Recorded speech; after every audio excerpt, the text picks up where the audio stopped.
लालची बुढ़िया। किसी गांव में कलावती नाम की एक बूढ़ी औरत रहा करती थी। वह स्वभाव से लड़ाकू और चिड़चिड़ी थी।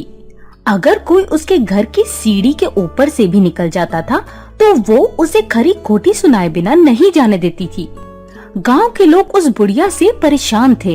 एक दिन जब बलराम नाम का एक व्यक्ति बारिश से बचने के लिए उस बुढ़िया के घर की छत के नीचे खड़ा हो गया तो उस बुढ़िया ने बलराम से कहा, आजकल तो लोग अपनी संपत्ति समझकर कहीं भी खड़े हो जाते हैं, जैसे इनके लिए ही मैंने अपना चबूतरा साफ किया है।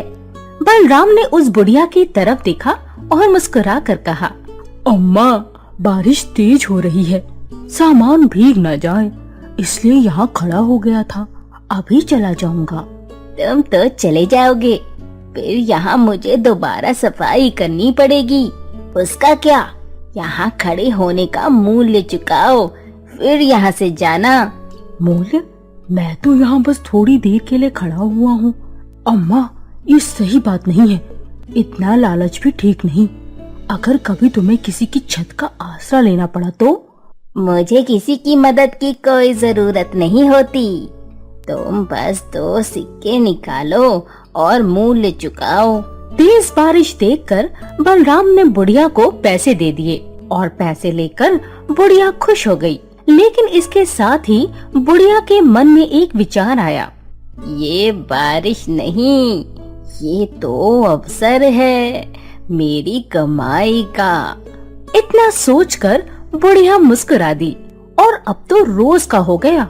जो भी बुढ़िया के घर के पास आकर रुकता, बुढ़िया उससे पैसे लेती थी। इस तरह बुढ़िया के पास बहुत सारे पैसे इकट्ठे हो गए और गांव के लोग परेशान, लेकिन कोई बुढ़िया की उम्र देखकर उससे कुछ न कहता था। बलराम ने अपनी दुकान पर आकर लोगों से कहा, अरे भाई, अम्मा का तो अब रोज का हो गया है। उस रास्ते में उनका घर क्या बना है, वो तो हर किसी से पैसे लेने लगी है। हाँ भाई, मेरे भी बेटे से 4 सिक्के रखा लिए थे उन्होंने। हम उनकी उम्र का लिहाज करते हैं, तो इसका मतलब ये तो नहीं कि हम उनकी मनमानी सहते रहें।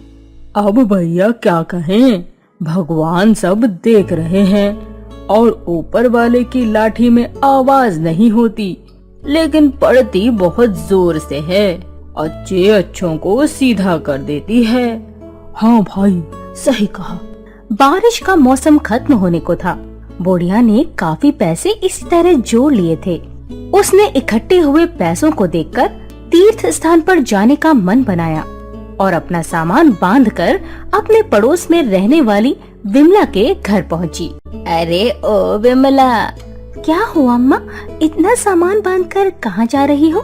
सोच रही हूँ तीर्थ दर्शन कर आऊं, तू जरा घर का ख्याल रखना। ठीक है अम्मा, जाओ और घर की चिंता मत करो, तुम्हारी यात्रा सफल हो। विमला को बताकर वो बुढ़िया चल पड़ी। शाम हो चुकी थी।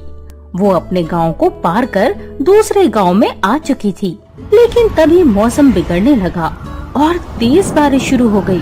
बुढ़िया एक पेड़ के नीचे खड़ी थी, लेकिन तेज बारिश होने के कारण पेड़ भी उसे भीगने से नहीं बचा पा रहे थे।